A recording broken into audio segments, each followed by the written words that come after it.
Everyone, this is Priya. I hope all you are good. So आज की video में हम डिस्कस करेंगे अपने नेक्स्ट 5 क्वेश्चंस के बारे में।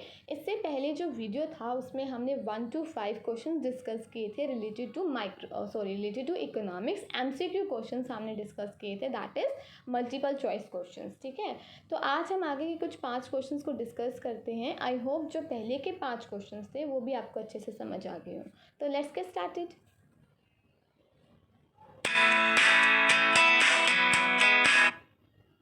So the first question is production possibility frontier is, कि जो प्रोडक्शन पॉसिबिलिटी कर्व या फ्रंटियर जिसको बोलते हैं वो कैसा होता है।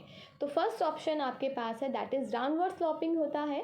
सेकंड कह रहा है concaved shape. Third one is both the options are correct, that is first and second. And fourth option कह रहा है आइदर फर्स्ट या फिर सेकंड, दोनों में से कोई एक या फिर दोनों हो सकते हैं। ठीक है, अब प्रोडक्शन पॉसिबिलिटी कर्व जो हमने डिस्कस किया था, तो पहले तो आपको ये सोचना है कि प्रोडक्शन पॉसिबिलिटी कर्व होता क्या है। प्रोडक्शन पॉसिबिलिटी कर्व क्या होता है, जो कॉम्बिनेशन बताता है दो गुड्स का, जो हम गिवन टेक्नोलॉजी और गिवन रिसोर्सेज की हेल्प से क्या करते हैं, प्रोड्यूस करते हैं। ठीक है, फिर हमने इनकी करेक्टरिस्टिक्स पढ़ी थी, अगर आपको याद हो। इसकी दो करेक्टरिस्टिक्स होती हैं, दैट इज़ एक तो ये क्या होता है, स्लोप्स डाउनवर्ड स्लोपिंग होता है। Second one is concave to the point of origin. क्या होता है वो दो, पहला क्या था, slopes downward, and second is concave to the point of origin. अब यहाँ से आपको आंसर भी मिल गया, तो इसका ऑप्शन थर्ड इज करेक्ट कि जो प्रोडक्शन पॉसिबिलिटी फ्रंटियर होता है वो डाउनवर्ड स्लोपिंग होता है और कनकेव शेप का होता है। अब देखो डाउनवर्ड स्लोपिंग क्यों होता है, अगर ये क्वेश्चन आ जाए तो इसका आपका रीज़न क्या होता है। ये डाउनवर्ड स्लोपिंग इसलिए होता है कि जो हम दो गुड्स बनाते हैं ना, उनमें क्या होता है, नेगेटिव रिलेशन होता है। कैसे कि अगर आपको एक गुड्स को इंक्रीज़ करना है तो आपको दूसरे गुड्स को डिक्रीज़ करना पड़ता है, जिससे कि दोनों गुड्स में नेगेटिव रिलेशन होता है, इसलिए वो डाउनवर्ड स्लोपिंग होता है। एंड कनकेव शेप का होता है because of the MRT, that is marginal rate of transformation. वे आगे हम डिस्कस करेंगे क्वेश्चन में।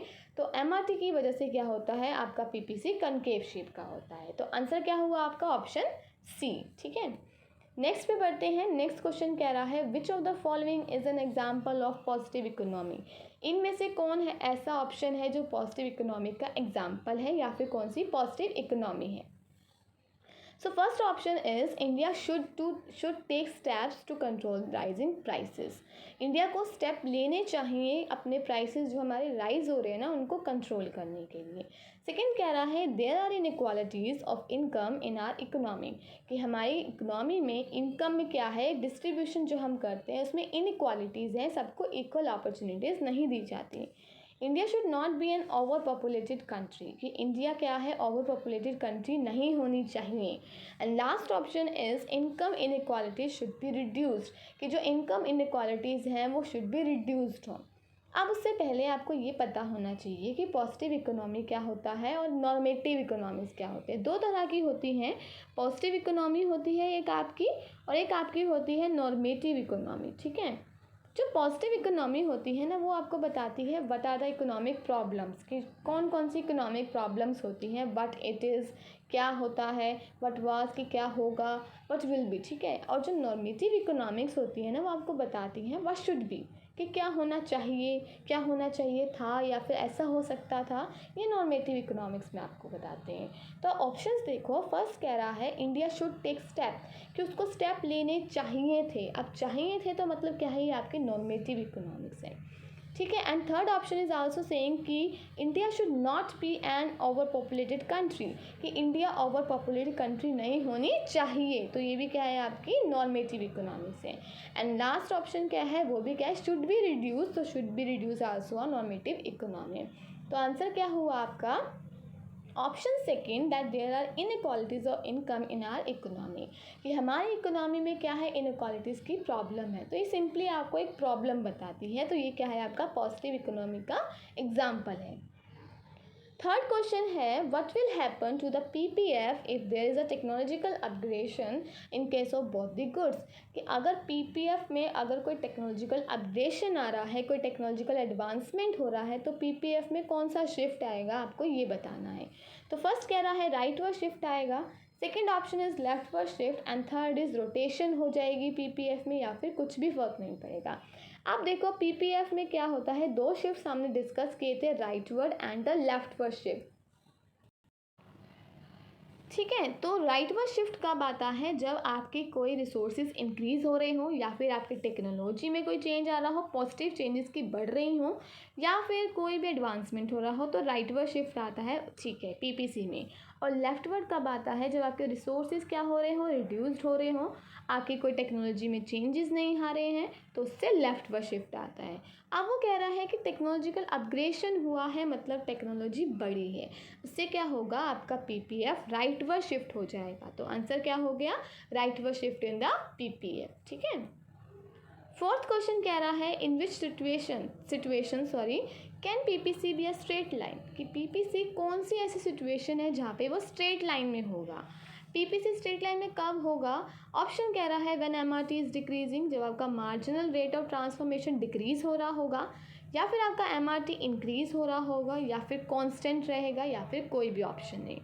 अब देखो, पीपीसी कनकेव तो एमआरटी की वजह से ही होता है। एमआरटी का मीनिंग अब हम समझते हैं क्या होता है। देखो, एमआरटी ये होता है, मतलब जब आप एक क्वांटिटी को ज़्यादा सेक्रीफाइस करते हो दूसरी एडिशनल क्वांटिटी को गेन करने के लिए। जैसे आप वीट एंड राइस को ग्रो कर रहे हो, तो अगर आपको राइस को बढ़ाना है तो आपको वीट को कम करना पड़ेगा।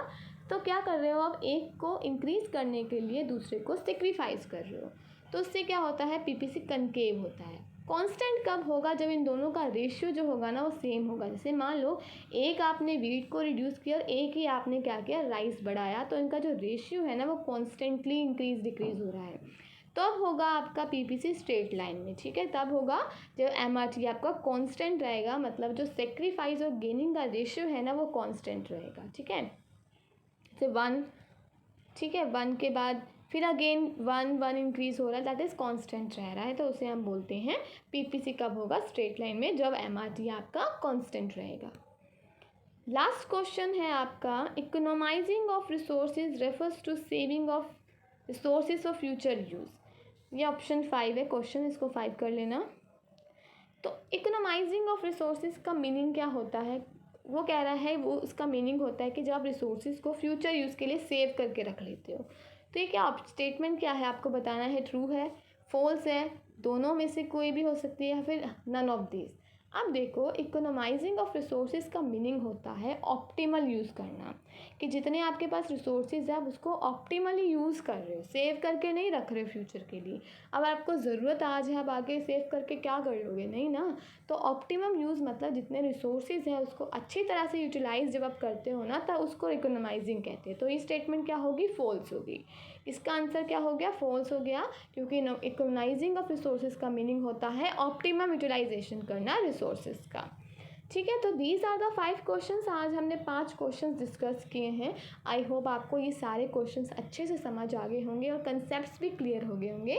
अगर आपको कोई भी क्वेरी हो या आप चाहते हो मैं कुछ चेंज करूँ, तो प्लीज़ मुझे कमेंट करके बताएं। और अगर आप नए हैं मेरे चैनल पे, तो प्लीज़ लाइक शेयर कमेंट करें और सब्सक्राइब ज़रूर करें मेरे चैनल को। Thank you.